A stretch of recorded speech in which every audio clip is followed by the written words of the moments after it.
are now stood on top of HMS Queen Elizabeth's ramp.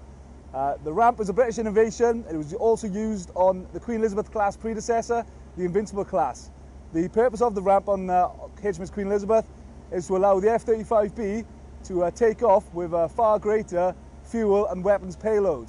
Okay, so this protrusion I'm currently standing on, which is attached to the aft funnel, will be known as Flyco, which is where all flying operations from HMS Queen Elizabeth will be conducted from. Not only the launching and recovery of aircraft will be controlled from here, but also the movements of aircraft from the hangar up to the flight deck and then back down to the hangar. So I'm now stood in the void. That will be the aft hangar door, and also will be the access for the aircraft to come out of the hangar onto the lift to be then elevated up to the flight deck level. As you can see, it's a massive space, the largest internal space on the ship.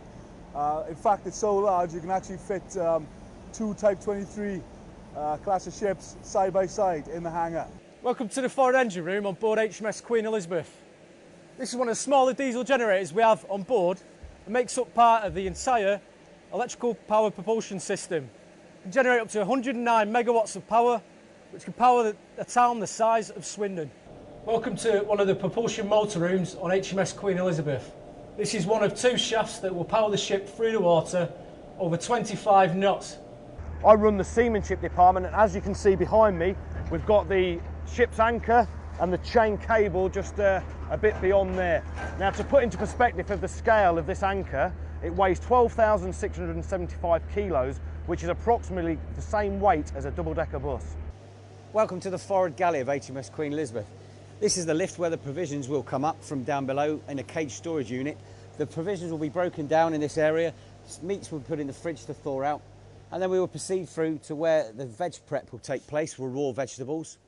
We would then take the meats to the meat preparation area, and then any other raw preparation is kept separate in separate areas, which is in current line with legislation. Over here we have the actual cooking areas. We have some fantastic equipment, the best I've seen in the 34 years of my career, unfortunately covered up at the moment. We have two of these galleys this size. We have another 3 eating places that are smaller. Just in front of me now is the area where the lads will be able to cook in front of the customer, which is quite exciting for the chefs because they don't get to do that much. We have two of these areas in this kitchen and another two areas in another kitchen.